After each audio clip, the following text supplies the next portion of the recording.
In the last video, you learned how a variety of different applications, such as BitTorrent, Skype, and the web, all communicate over the internet using a very similar model, basically a bidirectional, reliable byte stream. It takes a lot of different pieces working together to create this reliable communication model for our applications. But even though we use a huge variety of different internet applications, sending many kinds of data at very different speeds, there are surprisingly strong similarities in the way applications send and receive data. For example, applications want to send and receive data without having to worry about the path or route that the data takes across the internet. And almost all applications want to be confident that their data is correctly received, with any lost or corrupted data automatically retransmitted until it's received correctly. The early internet pioneers created the four-layer internet model to describe the hierarchy of operations that make up the internet, so that applications can reuse the same building blocks over and over again without having to create them from scratch for every new application. Layering is a really important and frequently used concept in networking, and we'll be seeing it many times throughout this course. There's even a video devoted just to the concept of layering. Let's look at what each layer of the four-layer internet model does. It helps to remember that all four layers are there to enable applications in the end hosts to communicate reliably. To explain how it works, I'm going to start at the bottom layer. We'll see that each layer has a different responsibility, with each layer building a service on top of the one below, all the way to the top where we have the bidirectional, reliable byte stream communication between applications. Okay, let's start with the link layer. The internet is made up of end hosts, links, and routers. Data is delivered hop by hop over each link in turn. Data is delivered in packets. A packet is a self-contained unit consisting of the data we want to be delivered, along with a header that tells the network where the packet is to be delivered, where it came from, and so on. The link layer's job is to carry the data over one link at a time. You've probably heard of Ethernet and Wi-Fi. These are two examples of different link layers. The next layer up is, for us, the most important layer, the network layer. The network layer's job is to deliver packets end-to-end across the internet from the source to the destination. A packet is an important building block in the network. A packet is the name we give to that collection of data with a header and header that describes what the data is, where it's going, and where it came from, as we saw in the last slide. You'll often see packets drawn like this. Network layer packets are called datagrams. They consist of some data and a header containing the to and from addresses, just like we put the to and from addresses in a letter. The network hands the datagram to the link layer, telling it to send the datagram over the first link. In other words, the link layer is providing a service to the network layer. Essentially, the link layer is saying, if you give me a datagram to send, I'll transmit it over one link for you. At the other end of the link is a router. The link layer of the router accepts the datagram from the link and hands it up to the network layer inside the router. The network layer on the router examines the destination address of the datagram and is responsible for routing the datagram one hop at a time towards its eventual destination. It does this by sending it to the link layer again to carry it over the next link, which is passed to the network layer at the next router, and so on until it reaches the network layer at the destination eventually. Notice that the network layer does not need to concern itself with how the link layer sends the datagram over each link. In fact, different link layers work in very different ways. Ethernet and Wi-Fi are clearly very different, and we're going to be learning about them in more detail later. This separation of concerns between the network layer and the link layer allows each to focus on its job without worrying about how the other layer works. It also means that a single network layer has a common way to talk to many different link layers by simply handing them datagrams to send. This separation of concerns is made possible by the modularity of each layer and a common, well-defined API to the layer below. In the internet, the network layer is special. When we send packets into the internet, we must use the Internet Protocol. It is the Internet Protocol, or IP, that holds the internet together. We'll learn more about the details of IP in later videos, but for now, it's good to know some basic facts about IP. First of all, IP makes a best effort attempt to deliver our datagrams to the other end, but it makes no promises. Second, IP datagrams can get lost. They can be delivered out of order, and they can be corrupted. There are no guarantees. This may come as a surprise. You might be asking, how can the internet work at all when the packets are not guaranteed to be delivered? Well, if an application wants a guarantee that its data will be retransmitted when necessary and will be delivered to the application in order and without corruption, then it needs another protocol running on top of IP. That's the job of the transport layer.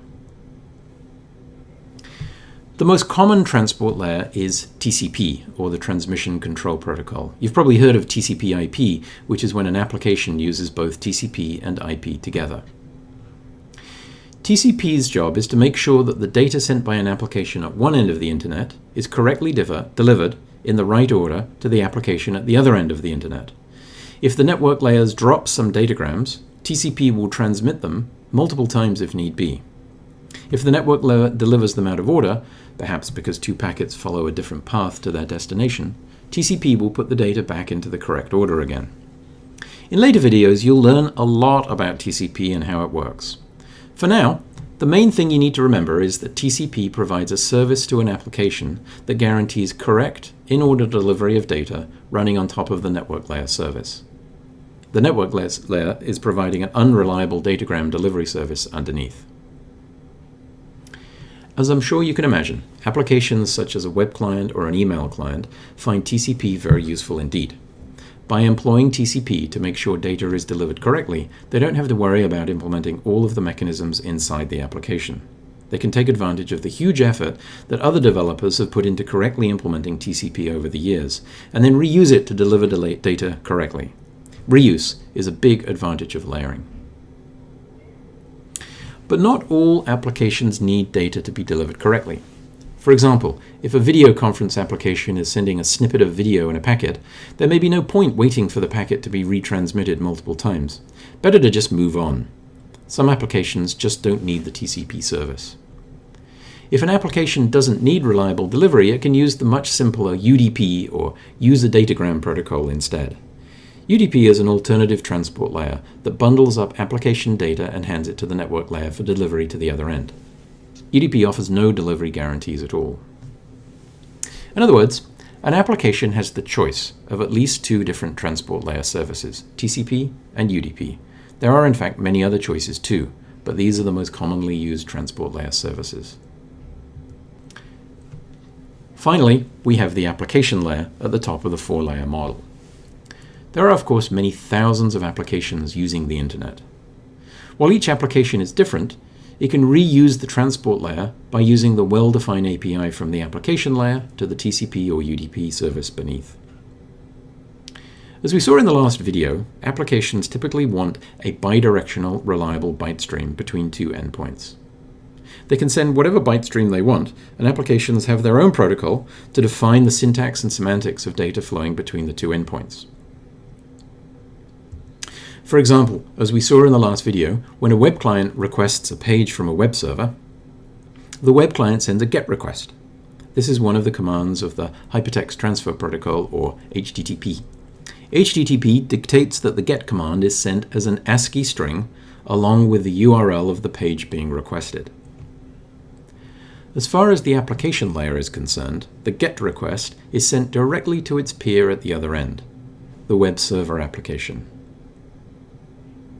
The application doesn't need to know how the data got there or how many times it needed to be retransmitted.